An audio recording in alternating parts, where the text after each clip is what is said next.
In the last year, how you shop for real estate and how it's marketed has changed. Today, I'm going to discuss why that isn't always a good thing.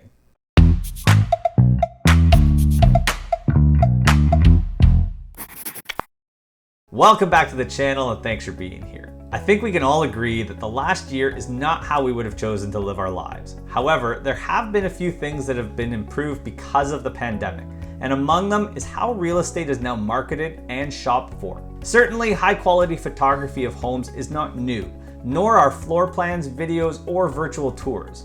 What is new is that this actually has become somewhat of a minimum standard for marketing a home. With hot real estate markets pretty much across North America and many people not wanting to enter homes needlessly, buyers often rely on the online presence of the home to help filter the ones they like from the ones they don't. Going further than just an initial search, there are now a surprising number of people buying homes without ever seeing them in person because of the tools that are used to show them home virtually. This new method of marketing and buying homes, of course, refer to the resale market only, as people have been buying from developers for years with nothing more than a floor plan and a board showing different materials and color patterns. The transition of real estate marketing to a more virtual presentation is especially helpful now that many people are shifting to working from home permanently. Working from home allows people to live anywhere as the relative location to their job is no longer a factor, meaning that some are considering long distance moves, even to other countries. All that said, I think the virtual world gets us 80% of the way there, and the 20% that it's lacking may or may not be obvious at first. The fact of the matter is that when you buy real estate remotely, you eliminate some of your senses.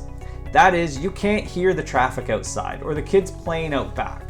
Perhaps you have the nose of legends, but you still won't be able to determine if the home has been previously smoked in or is located downwind from a sewage treatment plant. Those two things alone seriously affect the value and saleability of a property, especially from an investment point of view. You also can't tell if the counters are sticky or floors uneven because you can't touch anything. I ultimately say if you're going to buy a property, you need to walk it. You need to be in it. You need to see, touch, smell, hear everything around you and get that full sense, especially if you're going to live there. You'll note that I didn't mention taste, as you probably don't need to lick the walls, but hey, if that's your thing, I would check with the current owners ahead of time. That all said, if you do need to check out property remotely, here are a couple things that I would recommend. Number one, find an agent you trust and have them do a walkthrough with you over a video call.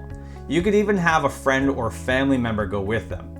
This puts someone you know in the property and allows you to ask specific questions about some of the things I mentioned earlier. Ideally, that appointment would be scheduled where you're likely to experience the property at its worst, perhaps during rush hour if near a busy road, or at the end of a school day if there's one nearby. Number two, look at all the marketing materials and cross-reference them. Sometimes photos are taken with a wide angle or fisheye lens, which shows room sizes in a distorted fashion. However, with video, this is harder to do.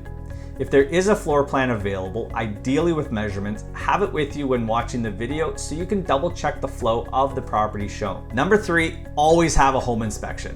Whether buying locally or remote, this is good advice always. However, if buying something remotely, it becomes more important.